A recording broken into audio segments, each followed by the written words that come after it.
G'day everyone, welcome to this edition of DURKO's Notebook for the Abu Dhabi Grand Prix. It's the final notebook for this season. Not a lot to talk about based on what happened at the race, but certainly a few topics I want to clear up with you before I go for this year. Anyway, pull up a pew, sit back, relax and enjoy the show.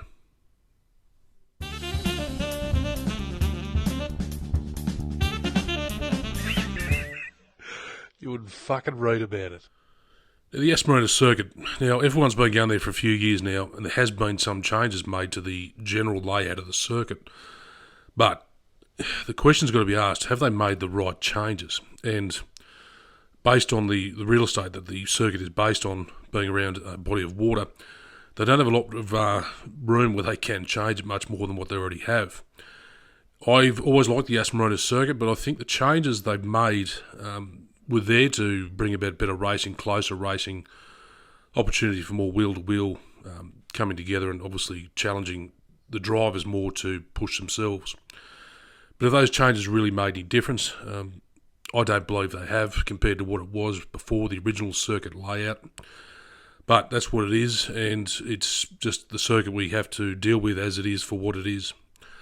The changes, I can't see them making any more, other than to make the cars either smaller or narrower to bring about better racing. But, you look at the F2, F3 races they have there and they're always exciting to watch.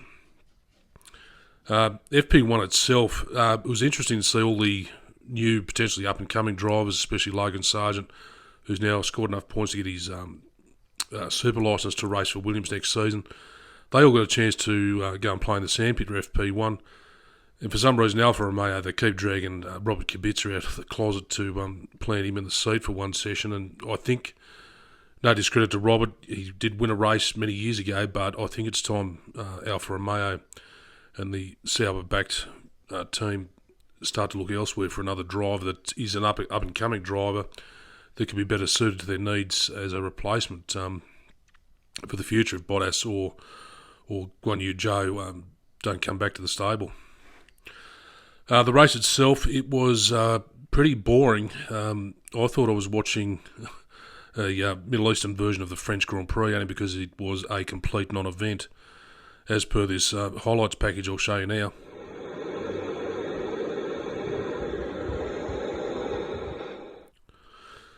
Yeah, well, that test pattern picture was actually more exciting than the race because it was a complete non-event, as I said. So to finish it off, it was just a race that we had to have for the sake of having a race because Max had already won the championship, obviously, in Japan. And it just came down to the title of who was going to get it number 2 seat out of either Charles or Checo.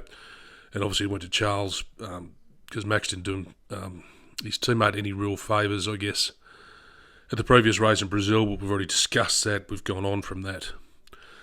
And whilst on the topic of Max, I just want to talk about one thing that I've been thinking about for a while, and probably all of this season, is that ever since Drive to Survive came about, I think there has been a changing of the way fans, especially F1 fans, think. I mean, it's brought about this whole new market of F1 fans to the sport that I've been watching for a long time, and the fans that have come to it of recent come with a different approach, I think, and there is at the moment, or there has been for some time now, this absolute hatred for Max or the Red Bull team, or an absolute hatred for Lewis Hamilton and the Merc team, and why people have this absolute hatred, this disgust, this disdain for either of those drivers or the team, I don't understand. I mean, obviously Red Bull were caught up in the cheating scandal because they spent too much money on hospitality and meals and so forth.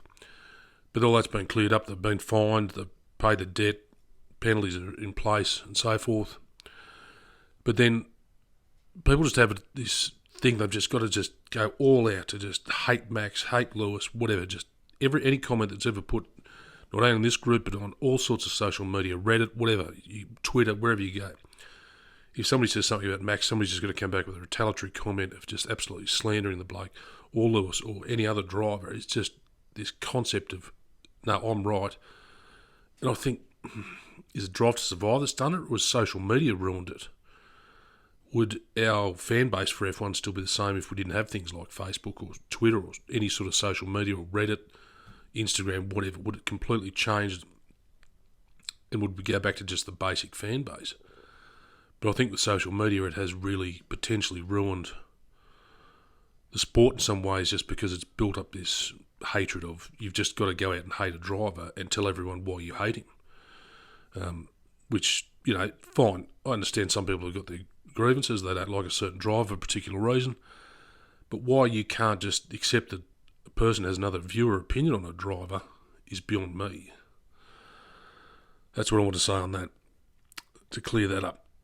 Because I'm getting tired of just listening to the same old debate, the same old argument of, why they just can't appreciate the drivers, what they do for their skill driving a car, the best technology that man can build, and deliver it on a race circuit and drive the skin off the thing, drive the paint off it, as Mick doing, and show us what pure driving skill is.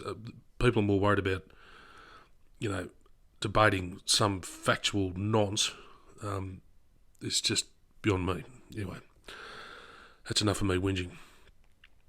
Before I close up, one thing I want to clarify is I think the McLaren livery they turned up to at the Abu Dhabi race was outstanding. I think one of the best liveries McLaren have ever done, probably one of the best liveries all season.